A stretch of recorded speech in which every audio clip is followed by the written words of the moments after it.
Olá, pessoal. Meu nome é Bruna, eu sou mestranda em enfermeira pela UFPB e hoje nós vamos conversar um pouco sobre orientações de como submeter o artigo para publicação em periódicos de enfermagem e áreas afins. Podemos perceber o poder das publicações científicas no cenário atual do mundo, onde essas publicações elas trazem aí respostas, temores, esperança para uma questão, e no caso que estamos vivenciando agora é a pandemia, né? Porém, para publicar qualquer conteúdo, nós precisamos estar atentos, tanto para o que vamos escrever, como onde vamos publicar. Assim como as normas da revista onde vamos publicar, certo? Publicar artigos é fundamental para atender às necessidades tanto de cientistas como de curiosos com alguma temática. Quando publicamos em um artigo que tem um potencial para convencer sobre as nossas conclusões, nós vamos conseguir aí ampliar a divulgação desse material.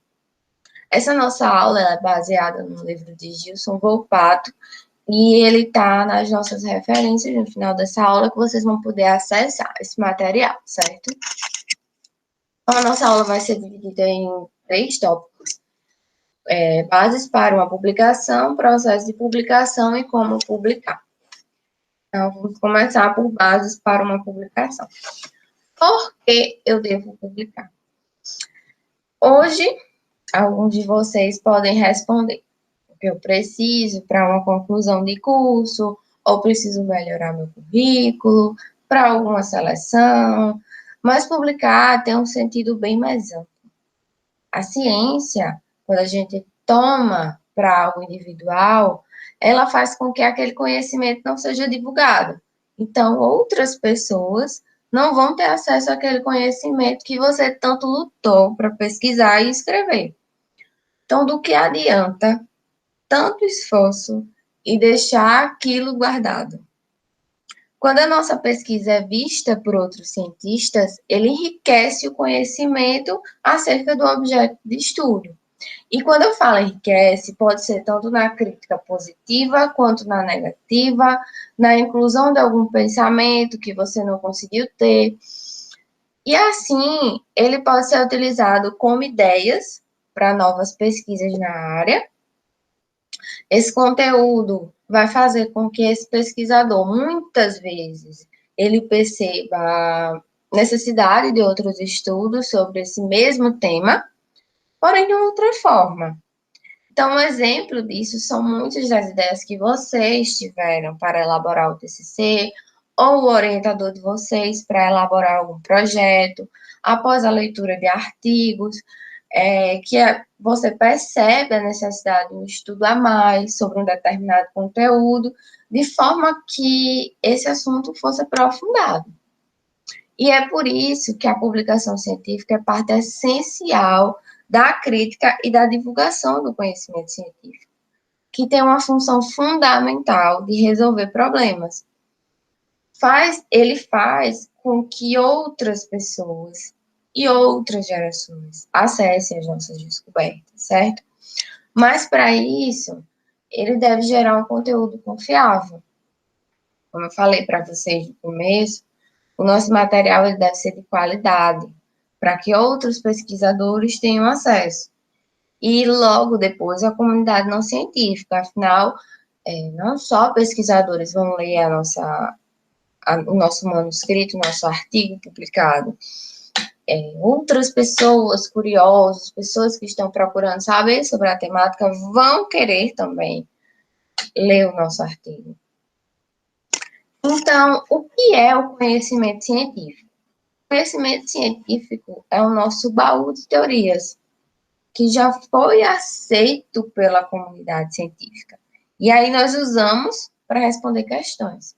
Por exemplo, chega uma pessoa até nós com certos sintomas. Então, o que a gente vai fazer para descobrir, para obter esse diagnóstico, é retirar do nosso baú de conhecimentos.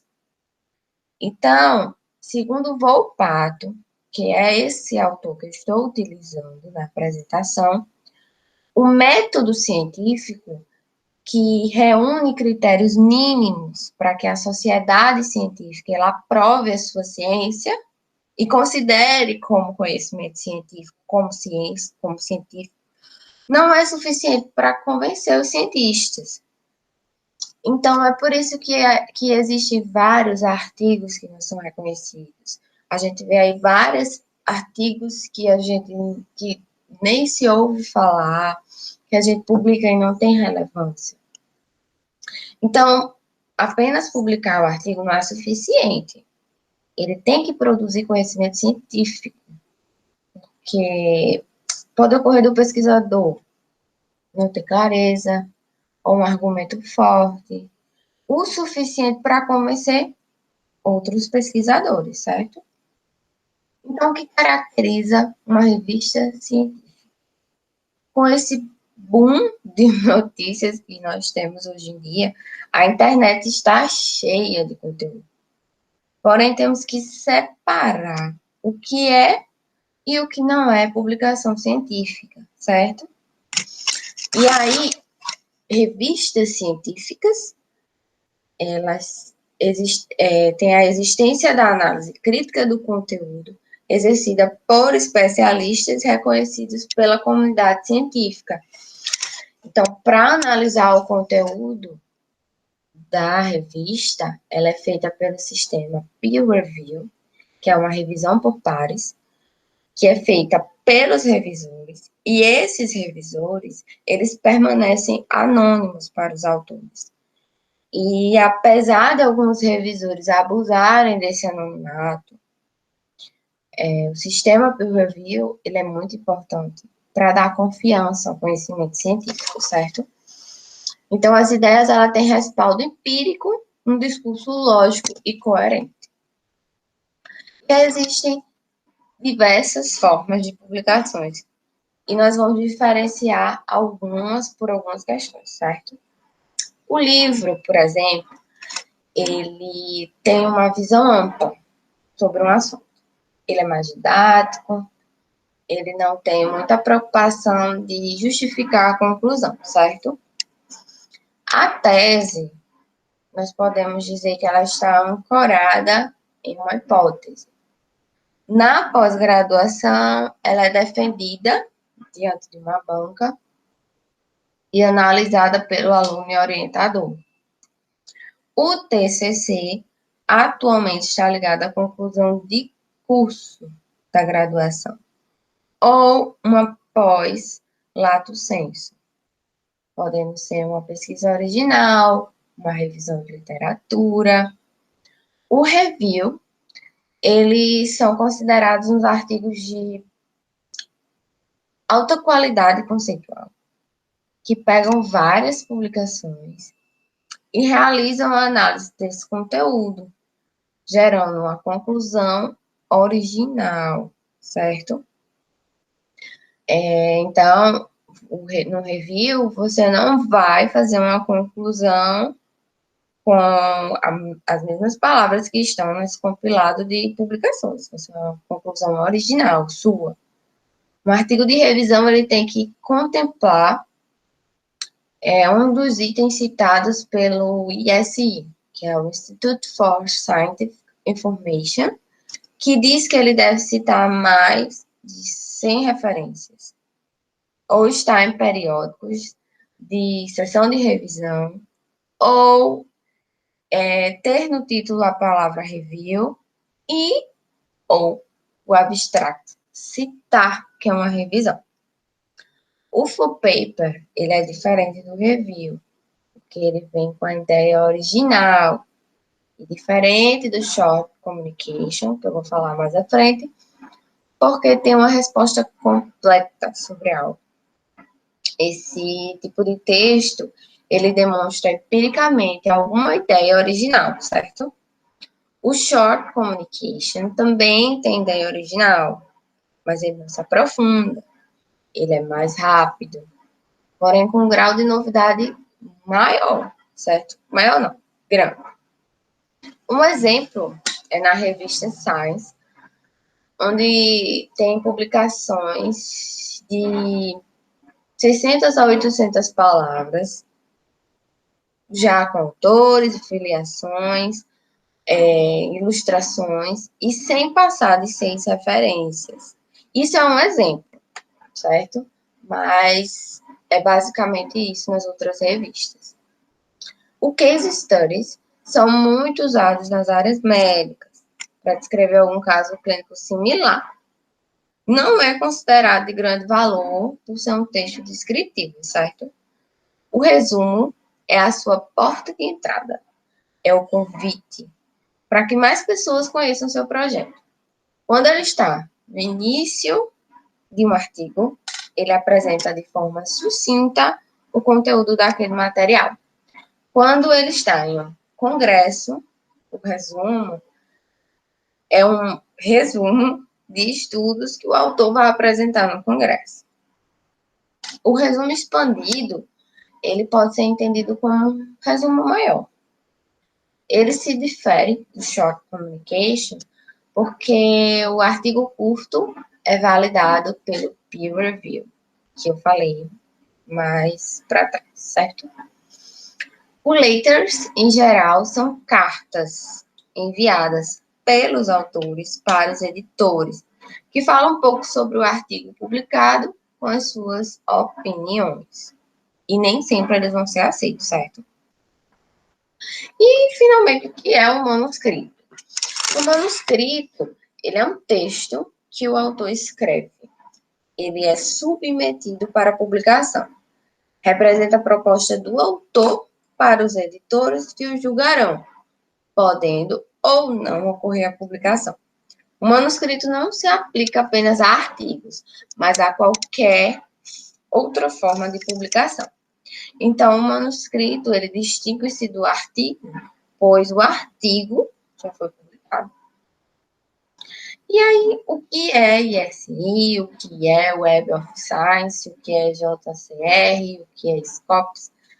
A gente já escutou isso em algum lugar, em algum momento já viu escrito em algum lugar, alguma aula já se falou, mas o que são? O que é? O ISI nada mais é do que o Instituto Scientific Information, que é um instituto dos Estados Unidos, onde você encontra vários periódicos do mundo científico. E ele é reconhecido como um local que tem as melhores revistas do mundo. Para se fazer pesquisas no site, o pesquisador ele vai até um segmento chamado Web of Science, que, resumindo, nada mais é do que uma base de dados de uma base de dados. Além disso, o ISI ele realiza a mensuração, a métrica da atividade científica. Então, ele inventou um qualificador conhecido como fator de impacto, que é publicado anualmente no Journal Citation Reports, que é o JCR, certo? E aí, após alguns anos, a Elsevier lança o Scopus, que é similar a esse, exceto porque ele não divulga o fator de impacto, certo? Mas ele faz competição com esse instituto, o ISI. Apesar de ter o mesmo serviço, o ISI que a ISI, ele aceita mais revistas. E aí foi quando a ISI começou também a aceitar mais revistas como uma forma de estratégia mesmo. Porém, muito se fala em algumas literaturas, inclusive no livro, que muitas das revistas do Scopus não têm o mesmo padrão da ISI, mas ambos são muito utilizados, tá? E aí nós vamos para nosso segundo tópico, que é o processo de publicação. E como é esse processo de publicação?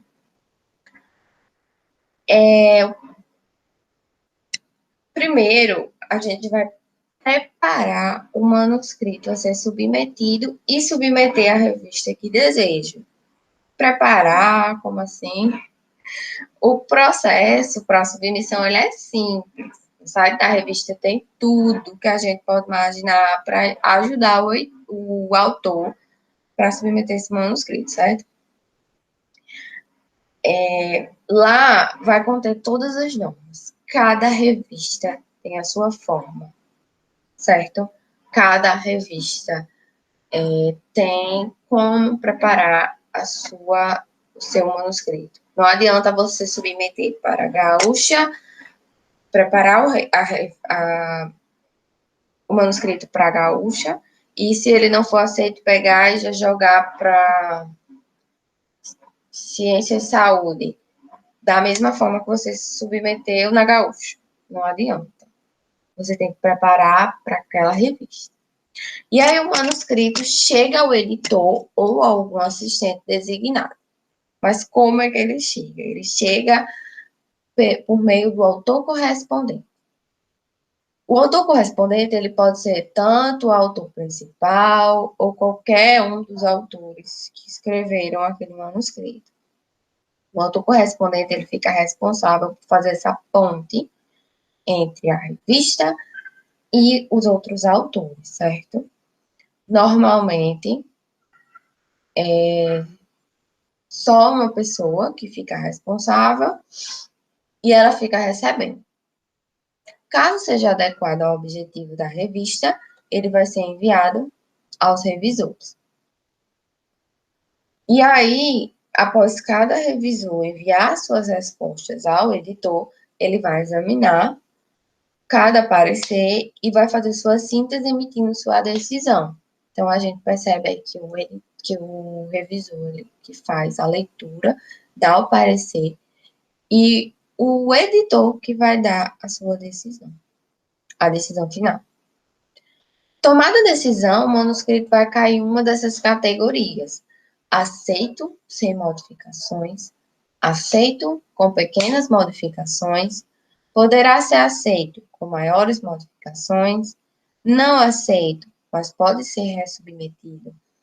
Caso os autores julguem conseguir responder adequadamente às críticas dos revisores, não aceito sem chances de ressubmissão. O aceito sem modificações não é impossível, mas é mais difícil. Esses últimos já são mais fáceis de acontecer. Na minha experiência, já passei por esses, e o aceito com pequenas modificações, a gente recebe uma cartinha, que não é bem uma cartinha, mas dizendo o que cada revisor quer que você ajeite naquele texto, certo? Um exemplo. O revisor 1, ele quer que você, ele fala assim, analisar melhor a escrita, ou os erros ortográficos, e aí você vai ter que ler todo o seu texto e fazer essa correção.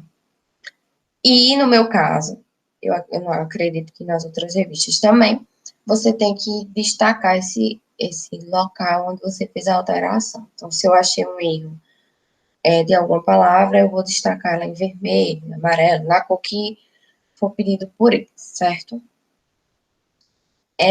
Após o manuscrito ser aceito, é comunicada a data de aceitação, com ou sem alteração, certo?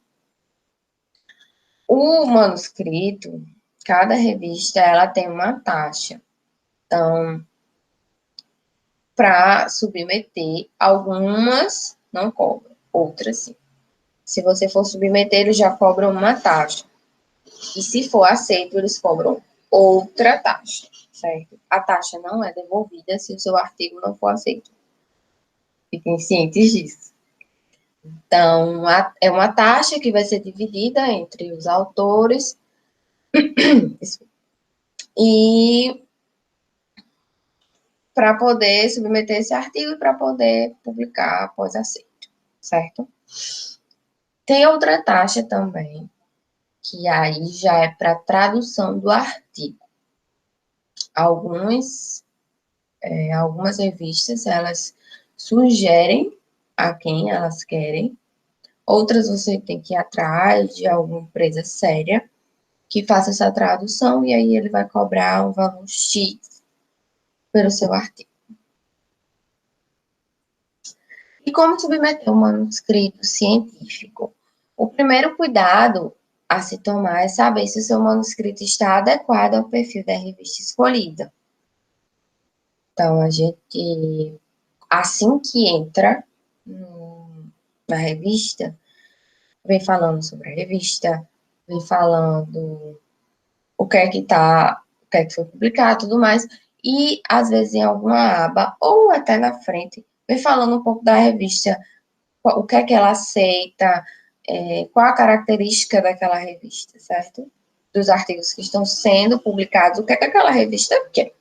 Eu peguei alguns exemplos e traduzi, obviamente, para a gente ver, certo? A Nature é um jornal internacional semanal que publica as melhores pesquisas revisadas por pares em todos os campos da ciência e tecnologia, com base em sua originalidade, importância, interesse interdisciplinar, oportunidade, acessibilidade, elegância e conclusões surpreendentes. A Nature também fornece notícias e interpretação rápidas, confiáveis, perspicazes e atraentes de tópicos e tendências que afetam a ciência, os cientistas e o público em geral. A Physiology e a Behavior visa os mecanismos fisiológicos casuais do comportamento e sua modulação por fatores ambientais. A revista convida a relatos originais na ampla área da neurologia comportamental e cognitiva, onde a interação da fisiologia e do comportamento é o pré-requisito para todo o material publicado.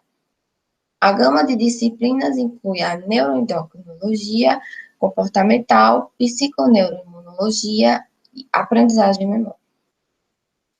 Journal of Public Health convida a submissão de artigos sobre qualquer aspecto da pesquisa e prática em saúde pública. Artigos relatando descobertas de qualquer região do mundo são bem-vindas. Aceitamos artigos sobre a teoria e a prática de todo o espectro da saúde pública, nos domínios da melhoria da saúde, proteção da saúde e melhoria dos serviços, como um foco particular na tradução da ciência em saúde. E aí, após a definição do periódico e com o manuscrito já escrito, coloque-o nas normas da revista, seguindo exatamente o que elas indicam. Cada revista diz exatamente, realmente, o que elas querem. Quantas palavras elas querem o título, se o título vai em negrito, se o título vai com letra maiúscula, se o título vai no meio, se o título vai na página principal, como fazer a folha de rosto, que é a primeira página do manuscrito, quantas palavras devem ter no resumo, quantos escritores, tudo. Onde ficam as figuras, onde ficam as tabelas, tudo mesmo vocês vão encontrar nessas notas. E deve ficar muito atento, certo? Uma dica que eu levo para a vida é olhar artigos publicados recentemente na revista para tirar suas dúvidas. Quando a gente está lendo ali as normas da revista, mas ainda não está entendendo, a gente vai nos artigos publicados recentemente e aí a gente dá uma olhada para ver como é que está sendo publicado, para ver as normas, para ver como é que eles estão fazendo, e até para ter uma ideia também, gente. Se você quer ter uma ideia dos artigos que eles estão publicando recentemente, se são mais artigos qual e quanto de revisão, você pode olhar o que é que está saindo mais recentemente. Ver qual tipo de artigo que eles estão publicando. Para ter uma noção, certo? Leia atentamente os passos para a submissão do manuscrito, Observe na revista escolhida o que deve conter na página de custa.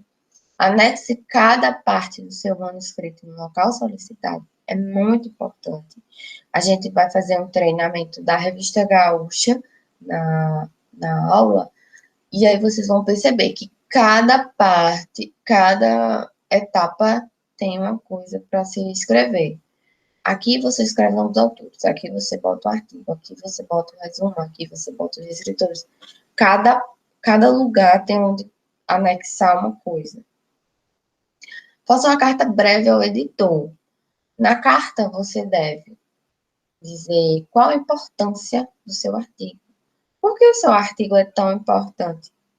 Por qual a relevância desse artigo para essa área que você está escrevendo? O que é que de novidade seu artigo traz? É uma carta breve, não é para você escrever um outro artigo, um outro manuscrito.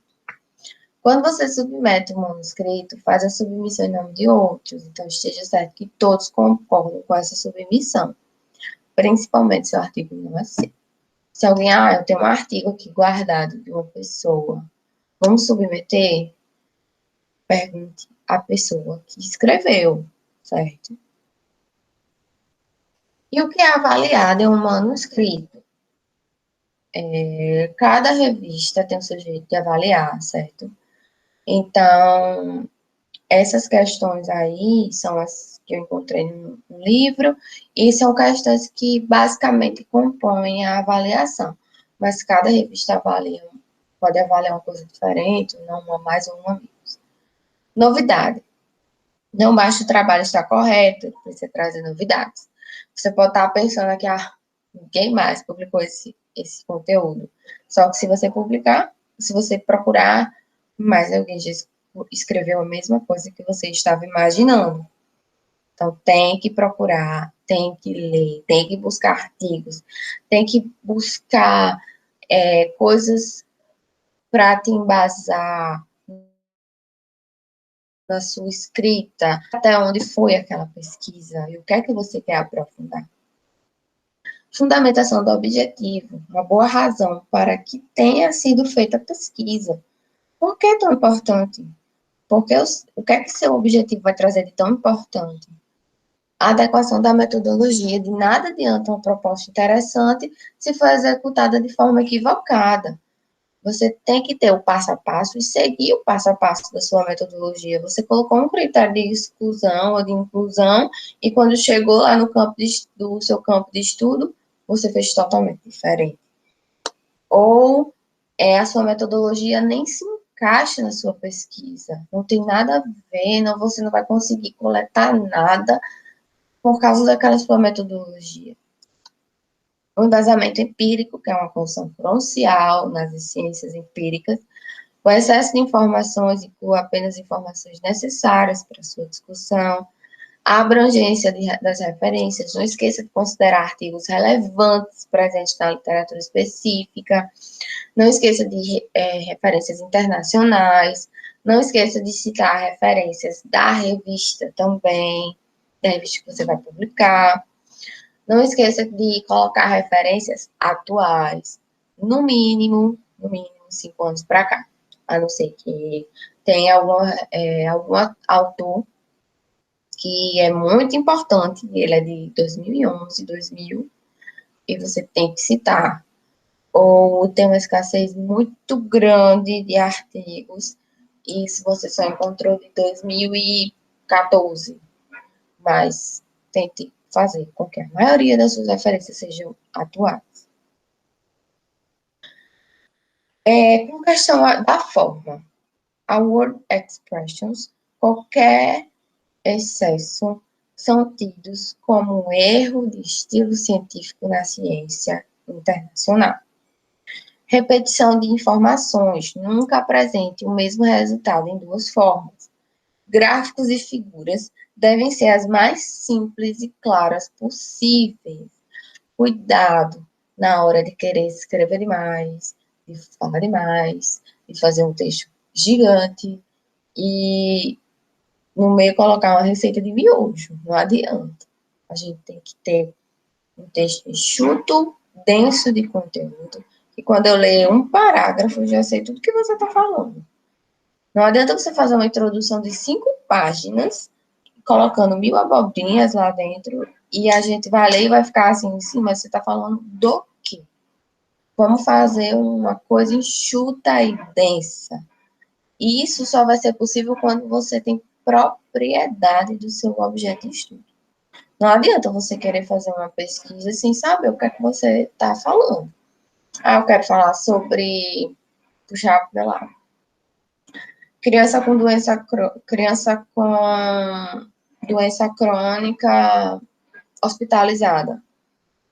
Mas eu nunca li nada, eu não sei como a criança é tratada, eu não sei como a criança chega no hospital, eu não sei o que, é que acontece com a criança no hospital, eu não sei nem o que é do criança com doença crônica. Como é que eu vou escrever? Como é que eu vou fazer uma coisa densa e chuta se eu não sei? Então, você precisa ter propriedade. Mergulhe no objeto de estudo de vocês. Outros aspectos de análise: adequação às normas da revista, zelo nesse aspecto é fundamental. Gramática e ortografia, revisem, revisem, revisem. Peçam para outras pessoas lerem. Leiam daqui a uma semana de novo. Porque muitas vezes a gente dá as pressas, escrevendo rápido, acaba passando uma pontuação, acaba passando um acento, uma palavra junto da outra. Acontece, realmente. Mas a gente tem que ter muito cuidado. E o que fazer quando o manuscrito for negado? Desistir de jogar para cima e depois apanhar, porque a gente precisa dele para o TCC, a gente precisa dele para a dissertação, a gente precisa dele para publicar. Então, quando um artigo for negado, a gente vai juntar os caquinhos e vai dar ali sai um manuscrito bom, né? Uma coisa boa. A gente tem que saber crescer nas dificuldades, certo, gente? Quando a gente tem um manuscrito negado, a gente tem que saber por quê. A gente tem que buscar melhorar aquele manuscrito para que ele seja aceito. E não tapar os ouvidos assim, não, mas é maravilhoso. Não, vamos aceitar as críticas, claro, as críticas que fazem sentido, e construir o melhor possível. E como publicar? Como o medo atrapalha demais. O medo de errar, o medo de ser negado, o medo de não conseguir atingir o nível de manuscrito que você sonhava, ou de receber muitas críticas. Então, as críticas de boas revistas são geralmente bem embasadas e servem de lição. Realmente, eu tive um artigo, um exemplo, que foi negado 2 vezes, e aí a minha orientadora da época, ela fez, vamos sentar e ver o que está acontecendo. Porque errar não é o problema é insistir no erro. Se o artigo foi negado 2 vezes, algum problema tem. Então, a gente sentou e reescreveu esse manuscrito de cima a baixo. Ele foi totalmente modificado. Revista de baixa qualidade, geralmente tem revisores de baixa qualidade. Tenham cuidado com... essa revista aqui ela publica um dia, mas você não sabe o qualis, se ela é predatória. Se for, não vai adiantar de nada você ter publicado para alguma seleção, porque ela não vai contar ponto para você. Você só vai ter gastado dinheiro, tempo para escrever. O seu texto que está sendo negado, não é você. Tenha cuidado. Às vezes a gente fica triste, sim, principalmente no início, porque a gente bota muita expectativa naquele texto, naquele manuscrito, na nossa pesquisa, a gente se empenhou, a gente foi para campo, a gente passa o tempo procurando literatura para embasar, e quando a gente vê, é negado. Mas não foi você não é um pesquisador ruim. Está acontecendo alguma coisa no seu texto que não se encaixa, certo? Você não precisa saber de tudo, mas deve estar preparado para aprender. Não tenha medo de ser negado. Não tenha medo. A gente precisa errar para aprender. Pouco tempo para escrever um manuscrito, a professora Ana, ela debateu isso no primeiro dia de aula, onde ela falou tudo é questão de organização. E realmente, se você tem metas diárias, se você se organiza, se você sabe determinar, estipular tempo, se você consegue se organizar, você vai ter tempo para escrever, você vai ter tempo para olhar suas redes sociais, você vai ter tempo para descansar, você vai ter tempo para ir para a academia. Então, tudo é questão de tempo. Seja pontual e objetivo, concentre-se em suas metas. Não justifique, faça. Para cada insucesso ou atraso, você pode detectar as causas. Delegue atribuições, saiba distribuir atividades. Muitas vezes a gente pega assim uma coisas e faz, só eu vou conseguir escrever isso. Ninguém mais consegue olhar esse manuscrito, só eu. Certo? Você, como autor principal, tem a função aí de escrever e tudo mais, de adequar, mas sempre é bom.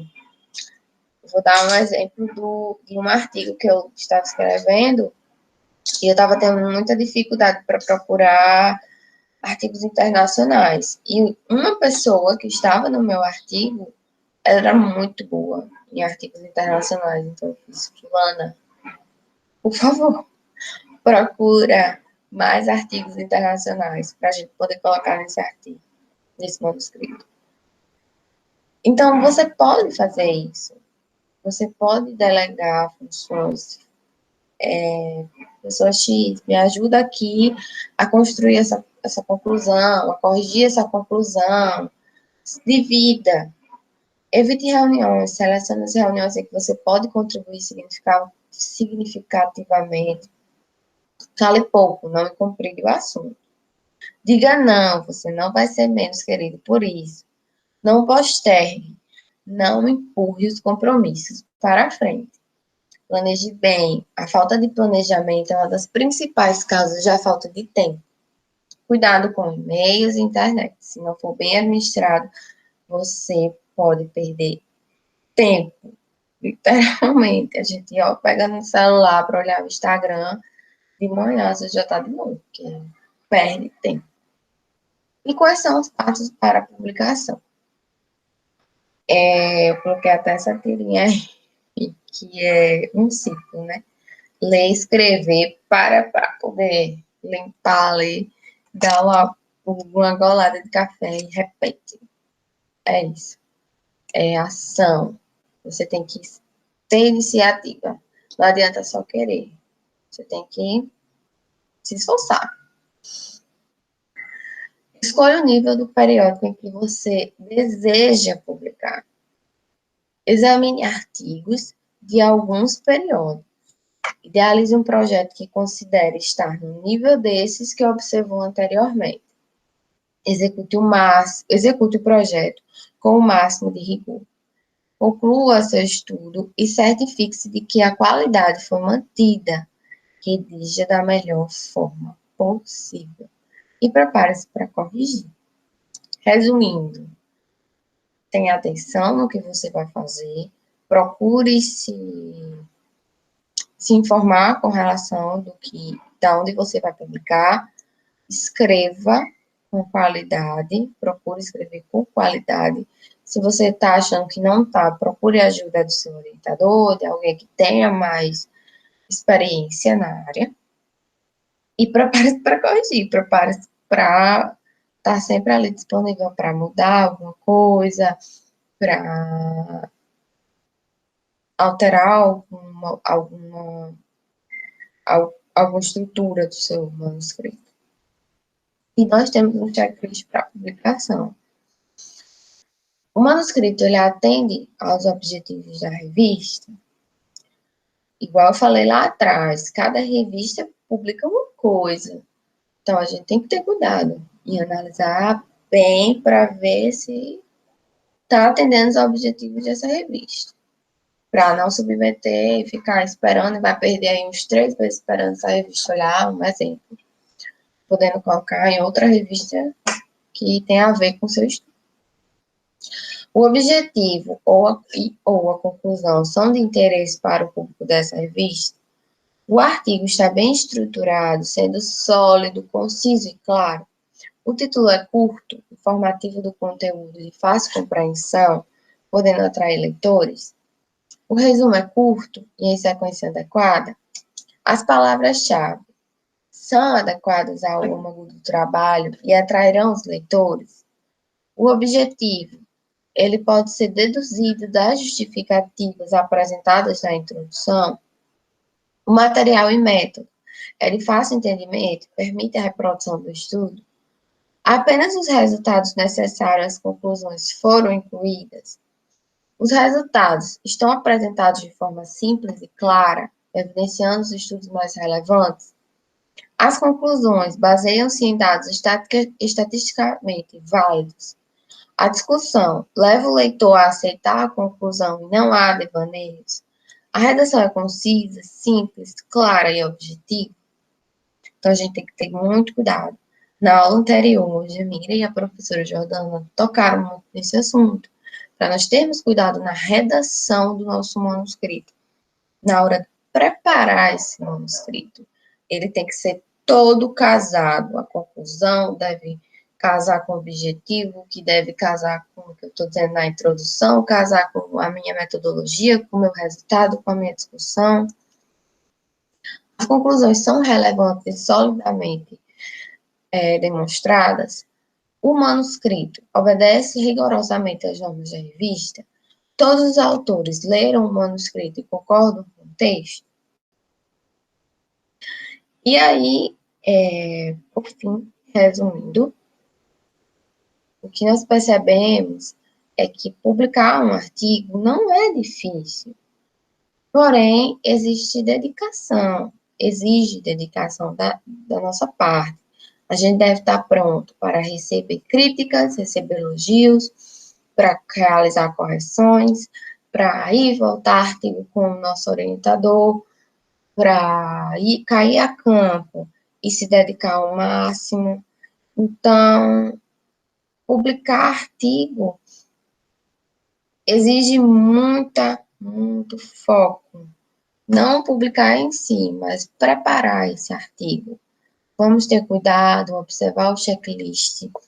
Cada revista, algumas revistas, elas oferecem, deixam lá disponível o checklist que eles vão utilizar para olhar o seu artigo. Então, você já pode usar esse checklist para preparar o seu artigo. Algumas revistas, elas deixam lá já o template, que é aquela arte toda do artigo, e você já tem que encaixar quando for submeter. A gente tem que observar também o prazo, os e-mails que a gente recebe, ficar sempre atento aos e-mails, porque tem prazo.